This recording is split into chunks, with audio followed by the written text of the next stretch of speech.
That is some incredible looking crazing, but we better get rid of it anyway. Crazing. C-R-A-Z-I-N-G. Crazing. Crazing is the phenomenon of having a network of tiny cracks all over the surface of a material. If you want to imagine it, you might have actually seen it before. If you think about fancy pottery or fancy ceramics, they do this sometimes on purpose. Some vases that you've seen, they have all these like networked crack patterns all around the surface, like really tiny fine spider webs all around. That is crazing. And in that case, it's an artistic effect that hopefully people put in there intentionally. Engineers want to avoid crazing because those cracks are defects, and materials with tiny little cracks are easier to break. Engineers are going to face this when they have brittle materials, so maybe concrete for civil engineers or certain polymers for chemical and biomedical engineers. When you apply some kind of tensile forces to these more brittle materials, the tension might be too much, and all of a sudden all these little cracks will appear all at once, all over the surface. In fact, for concrete, if the surface of the concrete is drying or curing faster than the inside, then all of a sudden you've got like this really dry concrete surface at the top that might be under tension, and it stretches out across that surface, and because it's stretched out so much, all these little cracks appear all over the surface of the concrete, and that's not good. So we're going to try to avoid that when we create our concrete or when we mess with any of our engineering materials. Crazing sounds a lot like the word crazy, and so the etymology of the word is interesting because crazy back in the day, way back in the day, hundreds of years ago in English, meant more like shatter.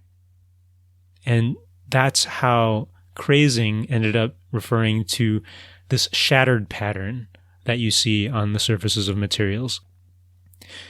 The coolest part of the word crazing is not its etymology or its artistic phenomenon or its engineering phenomenon. For me, right now, the most interesting part of the word crazing is the fact that I read it in a Wired magazine article from June 21st. And in this article, this author was writing about an engineering startup called Theranos that is now failing, actually. Theranos was trying to measure stuff in your blood, essentially, and there were two people mentioned in this article. One of them is a fake name, but is a real person. The fake name is Arnav Khanna. So the article mentioned the mechanical engineer Arnav Khanna, and the article also mentioned the chief operating officer, Sonny Balwani. Let me read the excerpt of the article using the word crazing. Khanna and his team also got Balwani to use the obscure engineering term crazing. It normally refers to a phenomenon that produces fine cracks on the surface of a material, but Khanna and his colleagues used it liberally and out of context to see if they could get Balwani to repeat it, which he did.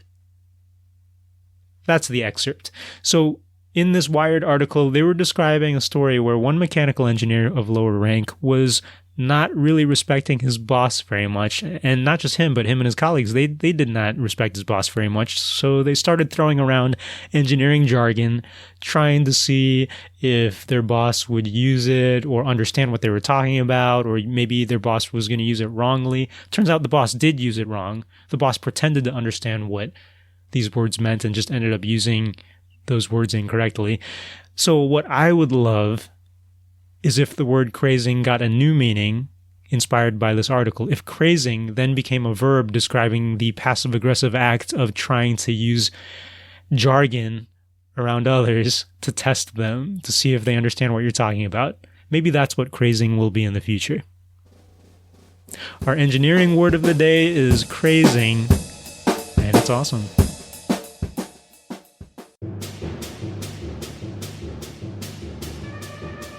Hey, this is Pius, your engineer and host of the Engineering Word of the Day podcast. I also host a podcast all about engineering education for young people. It's called the K-12 Engineering Education Podcast. You can hear all about it at k12engineering.net. Go check it out. Thanks.